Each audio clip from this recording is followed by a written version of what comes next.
Physical properties किसकी? Alcohol की। किसकी? अल्कोहल की। अल्कोहल की हम कर रहे हैं फिजिकल प्रॉपर्टी।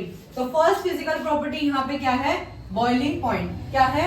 Boiling point. तो एक जनरल सी बात का ध्यान रखो कि जो बॉइलिंग पॉइंट होता है वो मॉलिक्यूलर मास के डायरेक्टली प्रोपोर्शनल होता है। जितना ज्यादा किसी कंपाउंड का मॉलिक्यूलर मास होगा उसको बॉइल करने के लिए भी हमें उतना ही हीट देना पड़ेगा, तो उसका बॉइलिंग पॉइंट उतना ही ज्यादा होगा। तो यहाँ देखो कैसे लिखेंगे कि boiling point is directly proportional to molecular mass. जितना ज्यादा मास उतना ज्यादा उसका बॉइलिंग पॉइंट। और किसके इनवर्सली प्रोपोर्शनल है? ब्रांचिंग के। मतलब अगर एक कार्बन की चेन स्ट्रेट है तो इसका बॉइलिंग पॉइंट ज्यादा होगा, अगर इसने ब्रांच कर लिया तो इसका बॉइलिंग पॉइंट कम होगा। अब समझ आया? तुम्हें क्या आएगा इस पे क्वेश्चन पक्का पक्का आएगा।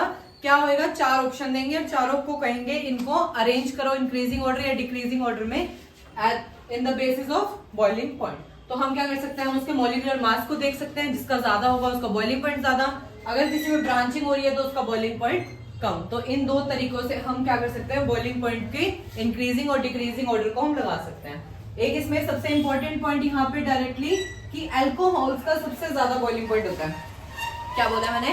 अल्कोहल्स का सबसे ज्यादा बॉइलिंग पॉइंट है as compare to ether and alkane. सबसे ज्यादा अल्कोहल का, देन ईथर का, देन एल्केन का। ऐसा क्यों होता है?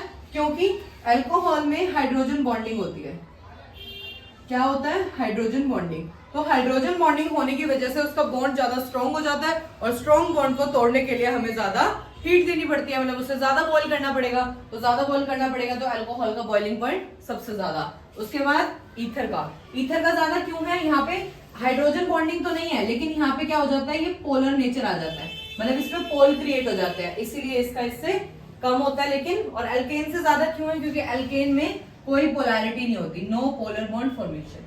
तो इसी वजह से अल्कोहल का सबसे ज्यादा, फिर ईथर का, फिर एल्केन का। हो जाएगा ए ई ए। ठीक है।